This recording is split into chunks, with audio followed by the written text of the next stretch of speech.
금리 인하하면 부동산이 오를 거다.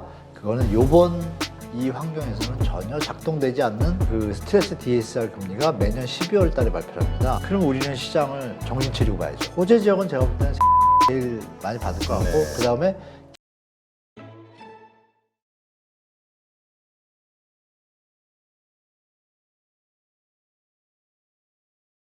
네, 오늘 모신 분은 더 크래시 책의 저자시죠? 한문도 교수님 모셨습니다. 안녕하세요. 네, 안녕하세요. 네. 자, 일단 부동산과 관련해서 네. 아무래도 이 총선, 4월 11일 있게 되는 총선 때문에 나온 여러 가지 정책 공약들이 있죠. 네네. 어떤 것들이 있는지, 그게 또 시장에 어떤 영향을 미칠지 한번 좀 점검을 해 주시죠. 일단 눈에 띄는 건 별로 없습니다. 일단 뭐 대통령이 그 민생 토론회에서 했던 것들이 어떻게 보면 부동산 정책 공약이라고도 볼 수가 있겠죠. 그 민생 토론회라는 걸 통해 가지고 그냥 언론에 많이 오픈이 됐으니까 그게 이제 공약이라고 봐도 되겠습니까? GTX가 나오고, 그죠? GTX의 효과는 현장에 GTX에 해당되는 지역들은 호재라고 얘기하고 들썩된다고 얘기하고 있지만 실제로 거래는 뭐 감소하는 추세입니다. 호가가 올라가니까. 그리고 실현 가능성에 대해서 재정 지원이 뭐 5대5 개념으로 들어가니까 국가 재정이 없이 하기 쉽지 않잖아요. 민자로 한다 그러지만 지금 연장 노선 같은 경우에는 수익성, 그러니까 예비 타당성 검토죠. BNC 그 결과들이 그렇게 썩 좋지는 않아요. 그리고 이제 그 법안 내용을 보면요. 대도시 광역 도로망 계획에 대한 법안이 있어요. 네. 법률에 의하면 국토교통부 장관이요. 교통 문제가 어느 정도 해결되면 지정을 해제할 수가 있습니다. 지금 지정한다 할지라도. 그리고 이 지정한 조건들에 대해서도 시간이 좀 많이 걸립니다. 뭐 실시계획 인가까지 하는데 3년 걸려요. 공사기간 10년 더하면 15년 뒤에 일이니까 15년 뒤에 우리나라 인구가 좀 변화가 있잖아요. 그 부분 좀 챙길 필요가 있고요. 다음 공약으로 이제 엊그제 발표한 거죠. 오늘 발표했나요? 세종시 이전이 좀 이슈가 될 것 같습니다. 다른 것보다. 다른 어떤 주택 정책에 대해서는 특별히 여야 뭐 제3당 다 특별히 내는 게 없어요. 지금 뭐 약간 정치적인 뭐 이런 이슈로 가니까 공약이 예전만 못합니다. 총선 공약이 거의 드물고요. 그리고 이제 세종시 이전이 좀 크죠. 근데 국회를 세종시로 이전하고 여의도 일대를 뭐 개발한다. 뭐 문화, 교육시 뭐 이렇게 하는데 이 부분이 세종시 충청도민한테 표심을 자극할 건 분명하기 때문에 이거는 사실 이것도 근데 실현 가능성에 대해서 네. 여야가 합을 해야 되잖아요. 물론 이제 좋은 정책이니까 세종시 이전하는 것은 개인적으로 찬성하기 때문에 야당도 반대할 명분이 없지 않습니까? 그럼 이거는 실행할 수 있는데 언제 로드맵이 없잖아요. 네. 뭐 언제 하겠다, 언제 이전하겠다, 뭐 이런 거 없이 그냥 던진 거예요. 총선 끝나고 과연 이어질지 안 이어질지는 우리가 좀 눈여겨봐야겠죠. 세종시가 요즘 하락하고 있거든요. 오늘 발표한 것 때문에 다시 호가는 올라가겠지만 거기에 매수 세력이 안 붙고 매도 세력은 계속 유지한다 그러면 시장은 여전히 실현 가능성에 대해서 시장 참여자들이 세종시 이전에 대해서도 회의적이라고 볼 수 있는데 이 정책은 뭐 여야를 떠나서 우리 국가 발전을 위해서 좀 해야 될 정책이라고 보기 때문에 중장기적으로는 결국은 될 것 같아요. 자꾸 얘기가 나오는 거 보니까. 그래서 이번 총선 공약은 부동산 시장에 크게 실현 가능성이라는 어떤 허들이 있기 때문에 그 부분 때문에 조금은 시장의 영향력이 좀 적을 것 같다라고 좀 말씀드리겠습니다. 네. 지금 그렇다면 총선 이후에 네. 직접적으로 좀 수혜를 받아서 뭐 가격이 상승할 수 있는 어떤 그런 모멘텀을 가지고 있는 지역 이런 곳들이 있을까요? 근데 그 총선 이후에 만약에 두 가지 경우가 있겠죠. 집권 여당이 이제 다수당이 된다고 가정하면 세종시는 좀 탄력을 받겠죠. 아, 진짜 뭐 국회의사당도 그쪽으로 좀 옮기겠다 이런 공약들이 나오고 하더라고요. 네네. 오늘 아침에 발표했거든요. 발표했는데 그러면은 탄력을 받겠죠. 왜냐하면 던진 거기 때문에 완전하게 말씀드린 것처럼 세종시 이전은 크게 반대하는 세력들은 일부고 대부분의 국민들이 이전하길 바라잖아요. 서울이 너무 고밀도 밀집화가 되니까. 네. 그런 부분에서 세종시가 좀 탄력을 많이 받을 거고 인근의 대전도 뭐 영향을 받겠죠. 그쪽 지역은 좀 상승의 어떤 여력이 있고 이기고 나면 뭐 용인이라든지 반도체 클러스터 이 부분에 대해서는 뭐 텀이 긴데 십 년 뭐 이렇게 보는데 일단은 집권 여당이 집권했다는 자체로 인해서 사업의 속도가 조금이라도 빨라질 수 있잖아요. 그래서 이제 반도체 클러스터 지정한 곳들 있잖아요. 그 지역들도 조금 힘을 받을 것 같습니다. 나머지 지역은 특별히 해당 사항은 없고 GTX 연장선 그 부분도 이미 시장에서 뭐 속사를 다 봤기 때문에 그 부분도 시장 참여자들 중에 어떤 매도자 입장에서 좋다고 보지만 실제 매수자 입장에서는 크게 좋은 호재를 받아들이기 어렵기 때문에 그거는 좀 시간이 필요하다고 보고 그래서 호재 지역은 제가 볼 때는 세종시가 제일 많이 받을 것 같고 네. 그 다음에 김포, 부천 여기가 이제 GTX 그 부분이 그나마 실현 가능성이 상당히 높잖아요. 사업 타당성도 좀 나오고 그러기 때문에 그래서 그쪽 그 분야가 일단 두 군데가 제일 우선적으로 좀 혜택을 받을 것 같습니다. 네, 그렇군요. 자, 이러한 것들 보면은 좀 분위기가 괜찮아 보이긴 하는데 네. 다른 한편에서는 또 살벌한 이야기가 나오고 있어요. 살벌. 건설업. 총선 이후 네. 이제 그동안 눌러왔던 건설업 쪽에서의 4월 위기설이 본격화될 것이다. 네. 막 많은 부도와 함께 이런 폭풍과 몰아칠 것이다. 이런 의견들이 있거든요. 네, 이건 네. 어떻게 보세요? 그 의견이 아니라 저는 팩트라고 봅니다. 아, 그게? 네, 의견이 아니라 왜 팩트냐면 우리 시청자분들도 아시지만 4월 15일이 법인 감사회계 보고서 제출 기한이에요. 마지막 날. 마지막 날이죠. 그러면 이번에 기억하시겠지만 작년 12월에 이복현 금감원장이 무슨 얘기를 했는지 기억나실 거예요. 뭐 한 개 기업이나 이런 데들은 스스로 책임져라 얘기했고 그리고 PF 부실에 대한 보고서를 양식을 바꿨습니다. 양식 구조 개선을. 그래서 그 PF의 어떤 뭐 태영에서도 그런 일이 있었잖아요. 뭐 외상 매출 채권을 갖다 우리 이건 우린 부채가 아니다라고 태영은 잡고 감사기관에서는 아니다. 결국은 줘야 되니까 돈이 들어가니까 이건 잡아야 된다. 설왕설래하면서 뭐 부실액이 차이가 나고 그랬잖아요. 그런 부분에 대해서 감사보고서가 나오면 완벽하게 민낯이 드러나잖아요. 현황이. 네. 그랬을 때 지금 태영은 자본 잠식 상태인 게 이미 벌써 나왔고 회계 5천억 이상 마이너스라고. 네네. 2,600억인가 3,000억을 찍었고 5,000억까지 갈 것 같습니다. 근데 회계보고서 나오면 더 나올 수는 있겠죠. 네. 그렇죠? 거기 공시의 개념인 거고. 그러니까 태영이 자본 잠식인데 그 어떤 베이스의 팩트들을 그대로 적용을 하니까요. 제가 업체까지 얘기는 안 하겠습니다. 우리가 뭐 얘기만 하면 알만한 업체. 예전에 한번 나와서도 말씀드렸던데요. 그 업체들도 다 자본 잠식이에요. 아, 뉴스에 아직 안 나왔잖아요. 네. 그러면 자본 잠식이라는 건 뭘 의미하나요? 회생이 거의 힘든 거죠. 그렇죠. 그럼 말씀 주신 대로 작은 데도 아니고 큰 데도 이런 상태니 작은 현장들은 어떻게 했어요? 브랜드 이미지가 약하거나 PF 조달 금리도 더 높게 받았을 거고 사업 여건이 더 안 좋잖아요. 그런 건설회사들은 이번에 그 감사 보고서 그걸 통해 가지고 약간의 속살들이 다 나오면 거기서 더 이상 버티기 힘들잖아요. 그렇죠. 정부도 이미 한계 기업에 대해서 정리하라고 얘기를 던져놨고 그러면 정리될 것들이 나올 수밖에 없잖아요. 거기다 결정적으로 버틴다 할지라도 레고랜드 사태가 2년 전이었잖아요. 이제 2년이 돼가죠. 올해 한 10월 달 되면 그 2년 차면은 벌써 조달금리 지금 현장들이 계속 그때 못한 게 지금까지 못하는 데가 있잖아요. 그러면 이자만 2년 치면 신용등급 제가 알기로 A 이하는 거의 12% 정도로 조달금리가 있었거든요. 회사채가. 네. ABCP 같은 것들. 그러면 12% 2년이면 24%잖아요. 네. 수익은 이미 날라갔잖아요. 손실이 확정된 거예요. 그럼 그 현장을 들고 어떻게 할 겁니까? 그 분양가에 분양이 안 되는데.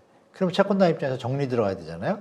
대주단이 협력을 해서 현장을 살릴 수 있는 여건이 안 되지 않습니까? 네, 거기다가 그렇죠. 정부가 가이드를 줬어요. 뭐라고 줬냐면 토지 가격이 60%까지 내려오게 되면 현장들은 그럼 뻗는 현장이죠. 문제가 되는 현장들은 큰 회사들이 인수를 해서 토지 가격 60%대 매입을 해서 건축비가 뭐 5% 10% 올랐으니 이걸 이렇게 해가지고 분양가를 조금 낮춰서 이런 로드맵을 만들어놨단 말이에요. 네. 그 얘기는 60%라는 건 정리하라는 얘기잖아요. 그럼 정리할 회사들이 나올 수 있다는 얘기잖아요. 그걸 그렇죠. 미리 던졌잖아요. 그러니까 뭐 4월 총선 이후에 국한된 것이 아니라 올해 연말까지 지속적으로 뭐 작던 크던 이런 이슈들이 계속 이쪽 PF에 대한 부실 이슈들이 계속 지속적으로 노출될 가능성이 상당히 높습니다. 네. 이번에 사실 태영건설도 4월 11일 날 그 워크아웃 네, 네. 결정하기로 했는데 5월 11일로 연기가 됐죠. 이거 가지고도 어떤 상황이길래 이런 일이 벌어지지? 뭐 말들이 좀 많더라고요. 그러니까 태영이 제출한 보고서나 원래 그럼 이제 채권단하고 워크아웃을 하기로 결정했으면은 기업 구조, 경영 구조 개선 계획서가 나와야죠. 나와서 채권단하고 사인이 돼야 돼요. 그래야지 완전하게 시작을 하는 거거든요. 그게 뭐냐면 내가 빚이 여기 얼마 있고 이렇게 했는데 정리를 해야 되는데 이렇게 하면 당신들한테 얼마를 먼저 줄 수 있고 이건 천천히 갚을 수 있고 서로 얘기를 해서 채권단 입장에서 이게 그나마 최소의 어떤 채권 담보로서 역할이 되겠구나 판단하면 오케이 하고 같이 가는 거잖아요. 오케이 하고 간다는 건 뭐예요? 지금 받아야 되는 이자들을 유예해 주면서 서로 같이 살자는 얘기잖아요. 그죠? 그런데 이 4월 11일이 제가 알기로 기업 구조 개선 계획서, 경영 계획서가 나와야 되는데 이미 벌써 연기 신청이 들어온 거예요. 근데 그 사이에 자본 잠식 뉴스가 떴고 보도 공시가 떴고 그러면 여기서 우리가 느낄 수 있는 게 그거죠. 태영의 부실 상태가 생각보다 심각하구나. 그리고 정부가 나서서 지원해 주면서 대주단을 협력해 가지고 우량 현장은 살리고 불량 현장은 정리하면서 구조개혁 워크아웃을 가야 되는데 태영의 입장이 모호한 거예요. 정확하게 이걸 살리려는 의지가 진정성이 없다고 보여서 막 화내고 막 이랬잖아요. 네, 그랬죠. 지금 이렇게 뭐 태영건설의 어떤 사례를 보더라도 지금 상당히 좀 심각한 상황인데 네. 지금 이런 그 데이터도 좀 나왔네요. 부동산 네. 경기가 추가로 하락할 경우에 네. 건설사 손실 규모가 최대 8조 7천억이 넘을 것이다. 뭐 이런 네. 또 예상이 나왔다고요? 네. 더 커진다 이거죠? 네. 손실 나는 게 정상 아닌가요? 우리가 치킨집을 차리는데 장사가 잘 된다 그래서 치킨이 계속 잘 팔 거라고 판단해가지고 차렸는데 그때가 마침 정점이었고 치킨집이 장사가 안 되면 임대료가 나가고 막 이렇게 되다 보면 손실이 나나요? 안 나나요? 당연히 나죠. 당연히 나는 것을 우리가 다른 시각으로 볼 필요는 없을 것 같습니다. 당연히 너무 비싸게 잘못 사가지고 땅을 비싸게 사서 사업성을 유지할 수가 없으면 손실 확정은 당연한 건 아니겠습니까? 그 PF 전체 부실 규모 중에 지금 8.7조 얘기 나왔는데요. 추가로 하락할 경우라고 표현을 썼는데 이게 웃깁니다. 지금 제대로 하락 안 했거든요. 네. 이거는 표현 자체가 시장에 대해서 지금 시장이 뭐 위험한 것처럼 얘기를 하는데 지금 가계부채로 인해서 소비 감소도 일어나잖아요. 그게 다 이 부동산 가격이 너무 높게 형성된 바람에 일어난 어떤 팩트들이 있기 때문에 정부 입장에서는 건설사만 볼 수는 없잖아요. 이 손실을 유지하려고 부동산 가격을 유지해서 거래가 안 되면 어떻게 돼요? 이자는 늘어나는데 여러 가지 장단점을 따져보겠죠. 정부도 연착륙을 가는 것이 나은 건지 이걸 유지하는 게 나을 건지. 근데 이건 뭐예요? 어떻게 보면 건설사 입장에서 쓴 거라고 봅니다. 제가 볼 때. 그래서 이 기사에 대해서 더불어 이제 예상되는 건설사 손실 규모는 사실 추정할 수 없다고 봅니다. 왜냐하면 이 부분은 맞다고 봐요. 추가로 하락하는 정도가 갑자기 매수 심리가 진짜 막 바닥으로 앉을 경우에 네. 그러면 이건 좀 위험하죠. 경제 시스템까지 금융하고 경제까지 조금 흔들릴 수 있기 때문에 그 부분은 뭐 정부가 그걸 방치하지 않을 거고요. 그래서 그럴 가능성이 있습니다. 건설사 손실 규모를 예측할 수 있다는 게 지금 135조 부실 채권 규모에서 거기서 반토막 쳐도 한 70조? 이거는 좀 확정될 가능성이 있지 않을까 저는 그렇게 봅니다. 개인적으로. 네. 70조, 50조에서 70조는 확정되지 않을까. 그 부분이 시장에는 좀 하방 요인으로 좀 작용하겠죠. 네. 일단 그 추가적으로 경기가 더 부동산 경기는 하락할 것이다. 일단 우리 교수님도 그렇게 보시는 거죠? 정상화 과정이라고 보는데요. 지금 조정폭이 너무 약합니다. 약하고 오히려 더 있어야 된다. 신생아 특례론이 나왔는데 시장 상황을 보니까 요즘 거래 패턴이 거래량이 늘었거든요. 작년하고 확연히 다릅니다. 다른 내용이 뭐냐면 작년에는 10억, 서울 같은 경우에 10억 이상의 거래가 꽤 많았어요. 서울 경기가. 근데 올해는 지금 60% 이상이 6억 이하 거래입니다. 시장의 판도가 바뀐 거예요. 그러면 기존의 수요자들 생각해 보십시오. 작년에 특례보금자리론 때 하기 전에는 주택가격이 좀 내려왔을 때잖아요. 네. 다시 올라갔어요. 그러면 그 가격에 못 사는 분들이 이제 따라가는 거잖아요. 그 가격에 못 산다는 얘기는 가격을 낮춰서 살 수 있잖아요. 그래서 실제로 지금 가격이 낮춘 것들에 대해서 수요가 발생하거든요. 거래량 증가의 양상은 같지만 가격 수준이 틀리다는 점. 이거 되게 의미하는 바가 큽니다. 그러니까 다운사이징을 한다는 거죠. 그렇다면 그 다운사이징의 수요들만 존재한다는 얘기는 더 가격이 받쳐져서 올라가기는 쉽지 않다는 얘기죠. 역으로 말하면. 그러니까 우리가 볼 때,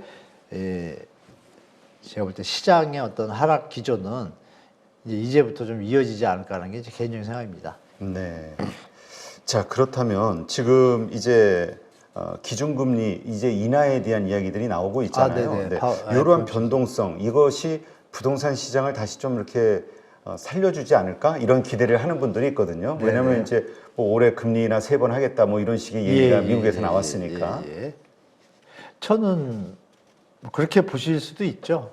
우리가 전통적인 이론에서 금리 인하하면 부동산 가격이 오르고 부담이 주니까요. 그리고 금리를 인상하면 이자 부담이 늘어나니까 당연히 수요가 감소하는 효과가 있죠. 그런데 우리가 볼 게 뭐냐면 상황이 좀 다릅니다. 네. MB 정부 때 금리 인하를 했는데 거래량은 줄고 주택가격이 하락했습니다. 노무현 정부 때는 3.5%에서 5.5%까지 금리를 인상했음에도 불구하고 주택가격은 계속 상승했습니다. 2007년도까지.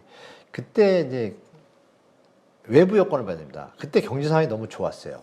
MB 정부 때는 글로벌 금융이 터지고 나니까 경제 상황이 안 좋았어요. 네. 금리를 낮춰도 살 사람이 없는 거예요.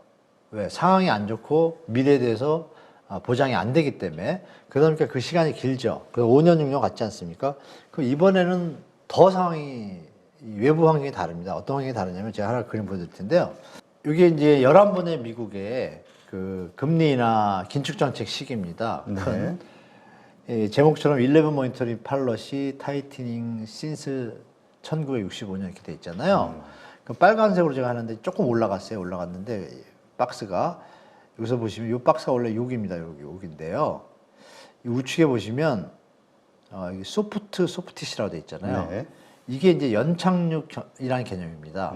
그리고 하드는 경착륙 개념이에요. 네. 근데 1998년, 95년, 99년 이때가 소프트 하잖아요. 연착륙. 네. 이거에 맞춰서 보시면 연착륙이 제대로 된 게 이 두 번이에요. 매년 이거 하나 잠시 있던 거 하고 11번 중에 연착륙이 거의 없었다는 얘기잖아요. 그죠? 3-4번은 있었는데 제대로 된 건 이거 한 번, 1995년까지 한 거 이거요. 그 뒤에는 소프티시, 조금 덜 연착륙이죠. 여기 2개. 4번인데, 여기 볼게요. 이게 이제 미국 금리거든요. 그럼 그 당시의 모습이에요, 이게. 자, 금리가 올려가지고 3%에서 6%를 올립니다. 네. 지금처럼. 우리는 지금 0%에서 5% 올랐잖아요, 이번에 미국이. 3%에서 6.3%면 2배 반이에요. 빡 올리니까 이제 경제가 인플레이션이 좀 잡히는 것 같았어요. 같아가지고 내려봅니다, 이렇게 살짝. 그죠? 2번을 내렸어요. 1번, 2번을 내렸어요. 네. 내리고 나니까 약간 또 펌핑 효과가 있는 것 같아요. 다시 또 살린 것 같아요. 그러니까 다시 올립니다. 다시 올렸죠? 여기까지 소프트 랜딩이 됐어요. 네. 다시 올려서 소프티시가 된 거예요. 그런데 결국 이게 95년부터 98년 정도까지 잘 간 건데, 여기까지는요. 갔는데 다시 이게 조금 낮추니까, 여기서 낮췄거든요. 4.75까지요. 네네. 낮추니까 또 문제가 생기는 거예요. 그러니까 다시 올립니다. 그럼 요 그림이 지금 제가 최근에 여기서 며칠 사이에 제가 영어는 짧지만 요새 구글이 너무 좋아가지고 번역 기능이 알고 보니까 그 번역 기능도 우리나라 구글 직원 중에 우리나라 분이 만들었더라고요. 너무 좋더라고요. 근데 그 기능을 해서 제가 보는데 칼럼니스트나 전문가들이요 며칠 전에 조금 샵하신 분들이 이걸 딱 지적하면서요 파월이 지금 이렇게 갈 가능성이 높다. 나중에 역사에 남을 때 파월이 그 폴 보컬을 존경하면서 역사에 남는 사람이 되고 싶어 하잖아요. 네. 그러니까 이게 제일 좋은 거예요. 안정다. 그러니까 우리가 그동안 파월이 뭐 비둘기파 발언했다, 매파 발언했다 왔다 갔다 했잖아요. 그리고 항상 뭐라 그래요? 데이터 얘기잖아요. 그럼 여기랑 연결되잖아요. 이때도 똑같았던 거예요. 데이터 보고 문제가 있으니까 다시 올려주고 그러면 95년부터 오른 상태에서 내리고 이 기간이 5년, 4년 갔잖아요. 여기 또 올렸잖아요.